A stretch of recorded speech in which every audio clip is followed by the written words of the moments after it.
నమస్కారం ఘంటారావానికి స్వాగతం. ముందుగా ప్రధాన అంశాలు. ఆంధ్ర ఒడిశా సరిహద్దుల్లో కొనసాగుతున్న ఎదురుకాల్పులు. సీనియర్ కమాండర్ అబూబకర్ మృతి.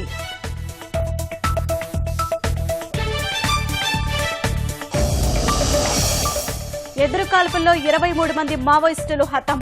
భారీగా ఆయుధాలు స్వాధీనం.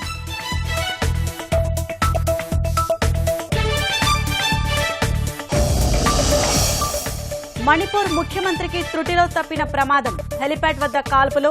ఇబోబీ సురక్షితం.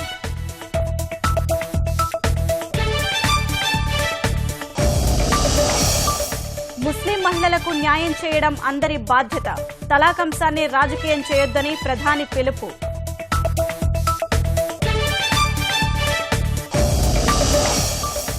పోలవరం ప్రాజెక్టుపై సీఎం వాస్తవ సదృశ్య తనిఖీ. నిర్మాణ పనులను పరిశీలించిన ముఖ్యమంత్రి.